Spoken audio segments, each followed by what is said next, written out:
નમસ્કાર મિત્રો, હું છું doctor Nirali from Jayveer Ayurvedic hospital. અત્યારે કોમન કોલ્ડ અને વાયરલ ફીવરના વધારે પ્રમાણમાં પેશન્ટ જોવા મળે છે. તેથી આજે આપણે તેના વિશે વાત કરીશું. સૌપ્રથમ તેના કારણો વિશે જોઈ લઈએ.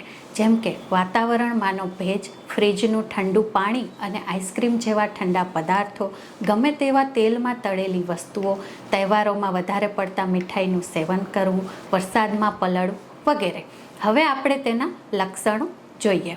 વારંવાર અને વધારે પડતી છીંક આવવી, નાકમાંથી પાણી વહેવું, આંખમાંથી પાણી વહેવું અને ખંજવાળ આવી, નાક અને કાન બંધ થઈ જવા, તાવ આવવો, ગળામાં સોજો આવવો, અવાજ બદલાઈ જવો વગેરે. હવે તેના ઉપચાર વિશે જાણીએ.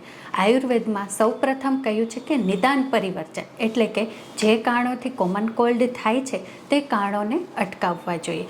કોમન કોલ્ડ એ એક ઇન્ફેક્ટિવ ડિસઓર્ડર છે જેનું ઇન્ફેક્શન એક પર્સનમાંથી બીજા પર્સનમાં ફેલાય છે. જો ઇન્ફેક્ટિવ પર્સનના વાયરસ કોઈપણ લિફ્ટના બટન કે દરવાજાના હેન્ડલ પર પણ લાગેલા હોય અને ત્યાં કોઈ નોર્મલ પર્સન સંપર્કમાં આવે તો તેને પણ કોમન કોલ્ડ થઈ શકે છે. જેથી આ વાતનું ધ્યાન રાખવું જોઈએ. આ ઉપરાંત આપણે દવાઓની વાત કરીએ તો તમે સુદર્શન ઘનવટી, ગુડુચી ઘનવટી, સિતોપલાદી ચૂર્ણ વગેરે આયુર્વેદિક દવાઓનો ઉપયોગ કરી શકો છો.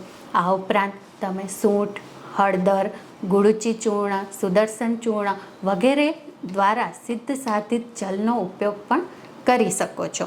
અજમાને પાણીમાં ઉકાળી અને તેનો નાશ લેવો જોઈએ. ઘણીવાર કફ સાઇનસમાં ભરાઈ જાય છે તો હેડેકની સમસ્યા પણ થાય છે, તો તેમાં તમારે અજમાને ગરમ કરી તેની પોટલી વાળી અને તેનો શેક કરવો જોઈએ. આ રોગ બાળકો અને એજેડ વ્યક્તિઓમાં વધારે જોવા મળે છે. આ માટે તેમની ઇમ્યુનિટી ડાઉન ન થાય તેનું ખાસ ધ્યાન રાખવું જોઈએ. આ તમામ આયુર્વેદિક ઉપચારો દ્વારા તમે કોમન કોલ્ડથી બચી શકો છો. આભાર.